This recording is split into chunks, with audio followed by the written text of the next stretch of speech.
around, I had a bad problem of scooping my hands in and pulling up my middle joints.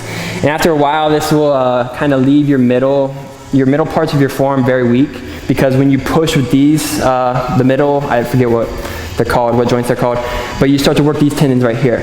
So when we're in any arm balance, we want to make sure all parts of the hands are pushing down to the ground. And when we actually do that, we get a little reciprocal pushback in the middle of our hands, right where we want it. So if you do anything, curl the top joints. So the tops of your fingers. So like you're squeezing your fingers in the fingertips. So that would be one thing you can do if you do bring joints off the ground. But in only certain cases do you bring the middle parts of the ground up.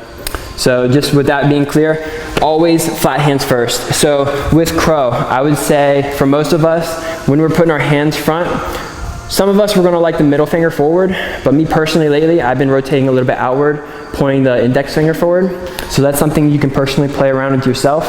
So whenever I explain something, I'm gonna do my pointer finger forward, because it always externally rotates your arm. Pretty much, we never wanna be internally rotated in any inversion. I can't really think of one that involves your shoulder being squeezed down under. So we have our strength, finger pointers, pointed finger, pointer fingers pointed forward.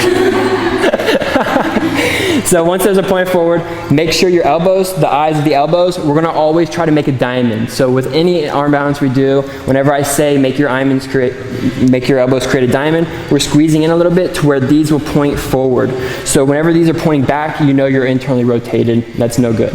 So we wanna stay externally rotated. That's where we keep our strength. So fun fact, I brought this up last time. If you run into a wall like this, you can actually snap your rhomboids, but if you run into a wall with protracted shoulders, it won't do anything. So keep that in mind as you do your inversions, because whenever you're protracted, that's where all of your strength is. So with this, first inversion, or first variation, I'm just gonna show you, so in case we don't know what a crow is. So we're gonna bring our hands down, pick up the hips, protract the shoulders, and something to play around also, one last thing, is bending the elbows outward, rolling them under, and then pushing away again. So once you do that, you'll find that you bring a little bit more of awareness to your serratus anterior. So that's something good you can play around with. So bend out, in, push away. We're gonna bring the knees to the triceps, a little bit on the outside, pull inward, and then we bend the elbows underneath the knees. So we picked up here, my chest is still open, my rhomboids, I'm not falling in, I'm not collapsing, I'm staying open. So this is a nice crow. That's the goal. So my chest is still forward, a little bit wobbly. My chest is still forward, my shoulders are level, right? I think. And then from here, you can do any variation that you want. You can straighten out the legs. But the main thing here is to not be slouched one side or the other. A lot of times we kind of fall into the shoulders. So great way to help with that. Start with the left side first, because a lot of us, just our left hand needs help more than our right hand. So our knees is going pretty much exactly like crow with the chest. I'm just going to bring this right knee right here first. Maybe take some weight off, maybe just like that. If that's enough, maybe pull more to the side, a little bit more of a twist. Then rocking forward. And then maybe you might be able to get this knee onto the elbow.